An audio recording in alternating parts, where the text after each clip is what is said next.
Aprendo en casa.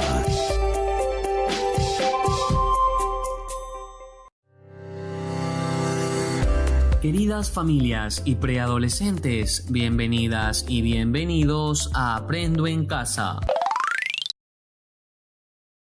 Buenos días, niños del sexto grado de la institución educativa 20236 de Bujama Baja. Muy bien, y llegamos al día número 3 de la semana 22. Hoy, miércoles 2 de septiembre del año 2020. El día lunes hemos reflexionado acerca de la influencia de las estaciones en el ser humano. Hemos reflexionado a través de los poemas de Antonio Vivaldi. El día de ayer hemos podido explicar cómo se producen las estaciones y también hemos visto los movimientos de rotación y traslación y cómo los rayos solares llegan a los hemisferios norte y sur. Muy bien, niños, el día de hoy nuestra experiencia de aprendizaje para esta semana, recordemos, se titula Expresamos a través del juego lo investigado de las estaciones. Y nuestra actividad para el día de hoy se titula ¿Por qué se producen las estaciones del año? Parte número 2. Esta actividad está relacionada al área de ciencia y tecnología. Muy bien, niños, vamos a iniciar nuestra actividad y vamos, como todos los días, a ver nuestro propósito de la actividad. En días anteriores estudiaste el origen de las estaciones, lo que te sirvió para conocer más sobre ellas, y también has leído sobre la influencia en la vida de los seres humanos. En esta oportunidad continuarás investigando para explicar científicamente cómo es que, debido a la forma en que llega la radiación solar, se producen las estaciones y asimismo cómo esta energía se distribuye sobre la Tierra, dando lugar a las zonas climáticas. La meta del día de hoy es explicar mediante una exposición que las estaciones se producen debido a la inclinación del eje de la Tierra y también explicar que las zonas climáticas se deben a la distribución de la energía solar sobre la corteza terrestre. Los recursos que vamos a utilizar el día de hoy son hojas de reuso o cuaderno de ciencia y tecnología, plumones, lápiz o lapicero y el texto ¿Por qué se producen las estaciones? Parte 2.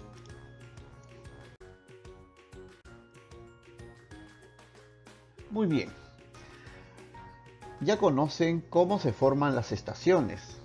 Saben también sus nombres y en qué meses del año se presentan. Las estaciones están relacionadas con los climas, tanto así que muchos confunden estación con clima. Por ejemplo, la estación de verano en nuestro país, que se presenta entre los meses de enero a marzo, es soleado en la costa, pero en la sierra y en la selva llueve torrencialmente. La temperatura varía durante el día, hace calor mientras está soleado y frío cuando llueve. Y es que por tanta la temperatura como la humedad, la presión atmosférica, las precipitaciones en forma de lluvia, la nieve, granizo, hasta las descargas eléctricas, son todas manifestaciones del clima que se originan en la atmósfera y la energía que da origen a la radiación solar que impacta como luz y calor. De acuerdo con lo anterior, haz un ejercicio de memoria y reflexiona. Vas a escribir algunas ideas acerca de cómo es el clima en el lugar donde vives. Hasta aquí niñas y niños ya tienen una idea acerca de qué son y por qué se forman las estaciones. También han empezado a reflexionar sobre los climas que están asociados a estas. Recuerden que si tienen algunas dudas, pregúntenle a sus familiares o me pueden hacer una llamada o enviarme un mensaje para poder conversar y absolver sus preguntas. Luego de la reflexión y de responder a la pregunta que te hemos planteado, vas a leer y copiar en tu cuaderno la pregunta de investigación para el día de hoy. Recuerden que esta pregunta es el centro de la investigación que realicemos el día de hoy. Y la pregunta es: ¿de qué manera se relaciona la radiación solar con los climas? Muy bien, niños, van a escribir una o dos posibles respuestas para la pregunta de investigación. Anota al lado de cada respuesta una idea con la que puedas fundamentar tu respuesta. ¿Ya? Vas a ordenar tus ideas antes de escribir. Recuerden, niños, que sus respuestas son hipótesis. ¿Ya? Se han convertido en hipótesis y para validarla tenemos que realizar una investigación para argumentar nuestra respuesta.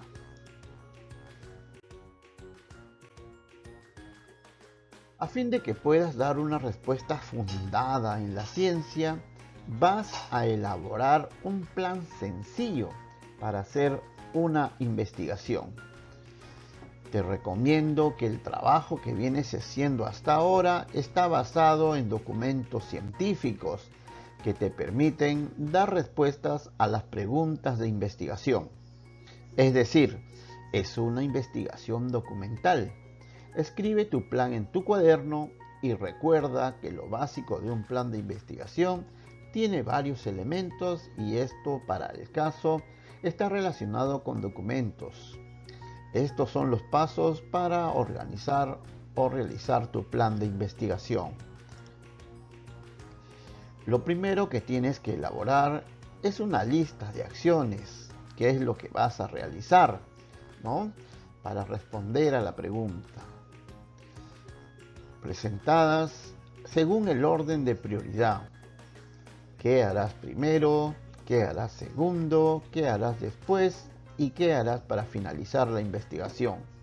De manera que al realizarlas puedas obtener ideas e información que necesitas para responder científicamente a la pregunta dada. Luego realizarás o elaborarás una lista de materiales o recursos que necesites. En este caso, documentos que puedan estar impresos y ser encontrados en bibliotecas o centros de documentación, libros o también libros digitales.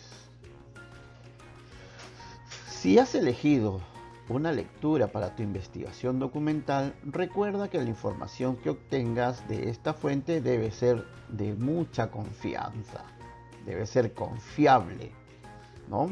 Vas a anotar los 3 criterios de confiabilidad que ya te hemos presentado anteriormente y cuando ejecutes tu plan sabes que debes colocar un check si la información obtenida cumple con los criterios. El criterio número 1, recuerden que si el autor del texto, video o entrevista pertenece a una entidad de prestigio. El criterio número 2, si el autor es citado en libros de estudios, investigaciones o tesis universitaria. Y el criterio número 3, si la información ha sido publicada en un artículo de internet o alguna revista de divulgación científica, un libro académico universitario dirigido a especialistas del tema.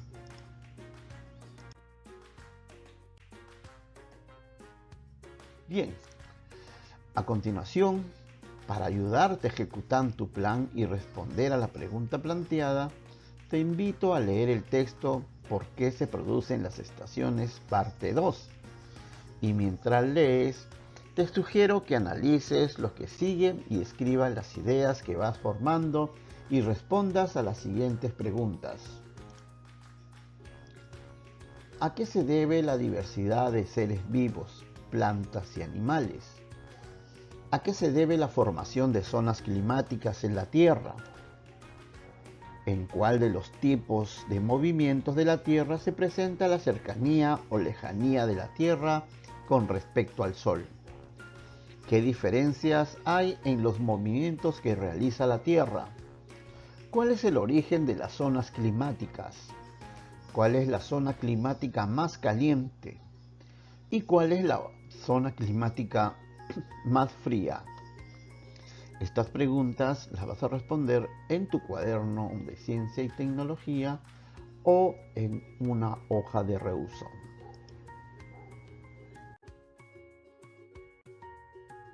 Muy bien, niños, vamos a leer el texto ¿Por qué se producen las estaciones?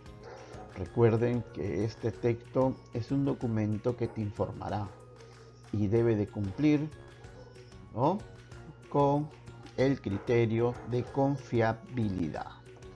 Muy bien, vivimos en un mundo donde hay una gran biodiversidad, es decir, formas de vidas diversas, animales y plantas existen y se relacionan de diferentes maneras. Se complementan, se ayudan mutuamente, aunque casi sin saberlo, para que todos como especie puedan seguir existiendo. ¿A qué le debemos esta enorme variedad? Pues al propio planeta, debido a su forma parecida a una esfera achatada y a que es accidentada con muchas elevaciones como colinas y montañas y valles. Además, por algo fundamental como es tener su eje inclinado, lo cual genera que los rayos del sol no lleguen a toda la superficie por igual. Es decir, por ello que tenemos diversos climas distribuidos en las denominadas zonas climáticas, que presentan sus propias características y donde los seres vivos se han adaptado mediante estrategias que son únicas en cada especie. ¿Cómo impactan los rayos solares en la Tierra? Lo hacen de diferentes formas y se debe a los movimientos que realiza la Tierra, que son los siguientes. Los movimientos de rotación, que consiste en un movimiento giratorio sobre su eje, en dirección de oeste a este, y cuyo efecto es la existencia del día y la noche. Este movimiento se realiza en 23 horas y 56 minutos. El movimiento de traslación, que consiste en dar vuelta alrededor del Sol en 365 días, 5 horas y 57 minutos. Durante ese tiempo hay 4 días que serán muy especiales. Entre el 19 y el 21 de marzo es el equinoccio de otoño en el hemisferio sur y de primavera en el hemisferio norte. Entre el 20 y el 22 de junio es el solsticio de invierno en el hemisferio sur y de verano en el hemisferio norte. Este día la Tierra llegará a su máxima lejanía del Sol. Esta distancia se conoce como afelio. Entre el 21 y el 24 de septiembre es el equinoccio de primavera en el hemisferio sur, de otoño en el hemisferio norte. Entre el 20 y el 23 de diciembre es el solsticio de verano en el hemisferio sur y de invierno en el hemisferio norte. Este día la Tierra estará más cerca al Sol. Esta distancia se conoce como perihelio. La precesión, que consiste en que su eje gira muy lentamente y casi no se percibe, y que se realiza durante el movimiento de traslación. Este movimiento es debido a la atracción gravitacional del Sol, la Luna y aunque con menos fuerza de los planetas. Este movimiento tarda 26.000 años. La nutación, que consiste en un movimiento de cabeceo del eje de la Tierra como lo hacen los trompos cuando giran, y se debe a la atracción de la Luna sobre el abultamiento ecuatorial durante unos 18 años y 2 meses. ¿Cómo llegan los rayos solares a la Tierra? Al ser el planeta más o menos esférico y teniendo en cuenta los movimientos que hace a lo largo de los días y meses, los rayos solares no llegan con igual intensidad a toda la superficie terrestre. De hecho, debido a la inclinación de su eje, los hemisferios reciben más o menos radiación solar y dependiendo de ellos se han originado las diferentes zonas climáticas. ¿A qué se debe el clima? Está determinado por los parámetros meteorológicos como temperaturas, humedad, presión, viento y precipitación. Si tomamos en cuenta solo la temperatura, se obtienen zonas definidas según los diferentes sistemas de clasificación. Por ejemplo, el sistema de clasificación en el que se distinguen 3 zonas climáticas dependiendo de la temperatura que hay en cada estación. Las zonas climáticas. La zona tropical. Esta zona se encuentra entre los 23 grados latitud norte hasta los 23 grados latitud sur. La temperatura media suele ser de 18 grados centígrados a más, porque varía por la presencia de las corrientes marinas y la influencia de la cordillera de los Andes. Esto significa que pueden producirse heladas en las altas montañas y a veces en los desiertos. Sin embargo, la temperatura media es alta. Este clima es debido al accidente o a la incidencia de la radiación solar que llega de manera casi perpendicular, lo que provoca que la temperatura sea alta y que las variaciones diurnas sean también muy altas. Además, hay que decir que en el Ecuador es donde se encuentran los vientos fríos de un hemisferio con cálidos de otros, lo cual produce un estado de bajas presiones constante, de modo que llueva de manera frecuente.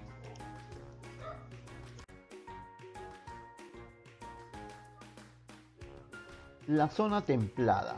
Esta zona se encuentra contemplada o comprendida entre los 23 grados latitud norte hasta los 66 grados latitud sur.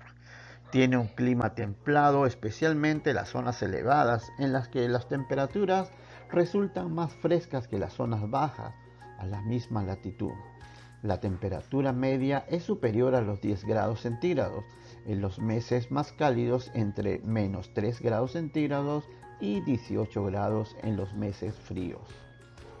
Y la zona polar, esta zona está comprendida entre los 66 grados de latitud hasta los 90 grados al norte como al sur. Su clima es glacial en el Ártico y en la Antártida. Muy frío en la Antártida, se ha llegado a registrar una temperatura de menos 93.2 grados centígrados, debido a que los rayos solares llegan con poca intensidad. Bien, ahora observen la figura de cuáles son los grados o las latitudes, ¿no? Podemos apreciar el punto cero, que es la zona tropical, y el punto cero es la línea ecuatorial, ¿no?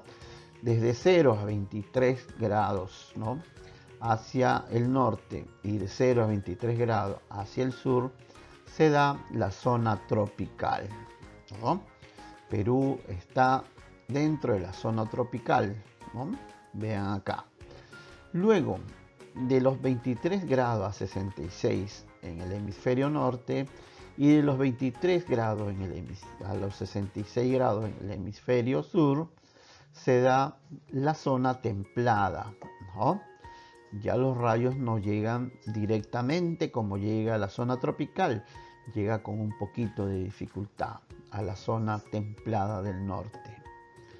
Y por último, desde los 66 grados a los 90 grados, ¿ya? La zona polar, tanto del norte como la zona polar del sur. Bien, niñas y niños del sexto grado, ya tienen nuevas ideas sobre las estaciones y la existencia de las zonas climáticas. Si observas el mapa, puedes deducir también sobre el clima que debería tener el Perú, de acuerdo a la zona climática en que se encuentra. Vas a responder estas preguntas en tu cuaderno. ¿En qué zona climática se encuentra el Perú? ¿Cómo es el clima donde se encuentra el Perú? Muy bien, ya hemos realizado la lectura. Ahora podemos dar respuesta a estas dos preguntas que nos deja la plataforma.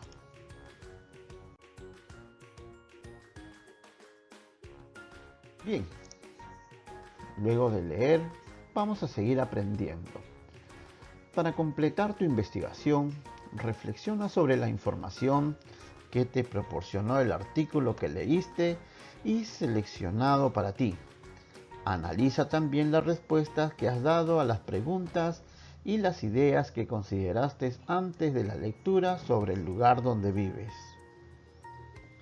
Ahora sí, estás en condiciones de escribir algo más sobre la pregunta de investigación. ¿De qué manera se relaciona la radiación solar con los climas? Escribe tu respuesta y no olvides de escribir 1 o 2 argumentos con los que puedas sustentarlos. Felicitaciones a las niñas y los niños que acaban de realizar la actividad que hemos propuesto. Estoy seguro de que hoy has aprendido algo muy importante. Este aprendizaje te servirá para mejorar y cambiar la idea respecto a las estaciones, los climas y las zonas climáticas. Selecciona lo que crees que puedes incluir como producto final de tu trabajo y anota lo que representarás a tu familia. La pregunta de investigación, tus hipótesis, el plan de investigación que realizaste, la información de la lectura que te llamó la atención o tus conclusiones al responder la pregunta.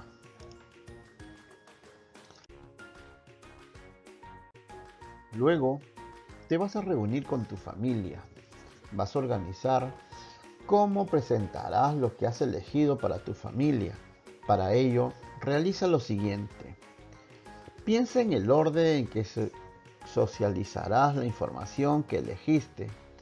Anota las ideas, compromete a uno o más de tus familiares y busca un momento adecuado para que se reúnan y te puedan escuchar. Sorprende a tus familiares con la siguiente pregunta. ¿A qué zona climática pertenece tu región? ¿Por qué? Luego escúchalos y complementa o aclara sus ideas según lo que tú has aprendido el día de hoy. Puedes buscar juntos más información sobre las estaciones. Ahora, niñas y niños, vamos a reflexionar. Ten en cuenta que has desarrollado esta investigación para explicar cómo se producen las estaciones según la inclinación del eje de la Tierra. Escribe qué hiciste para aprender. Vas a transcribir este cuadro en tu cuaderno, ¿no? Y vas a responder. ¿A qué se debe la diversidad de climas en la Tierra? ¿Qué influencia tiene el ángulo de inclinación de la formación de zonas climáticas? ¿Qué origina la existencia de las zonas climáticas? ¿Cuáles son las diferencias más notorias entre el clima tropical y el clima de la zona polar? ¿A qué se debe que el mapa terrestre lo hayamos presentado inclinado?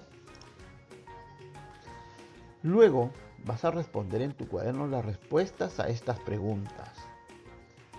¿Qué consideras que para ti ha sido más fácil o más difícil de aprender en esta actividad? ¿Qué crees que puedas hacer para que lo difícil pueda aprenderlo fácilmente? ¿Qué has aprendido? Las zonas climáticas existen en la Tierra debido a las diferencias en la llegada de la radiación solar.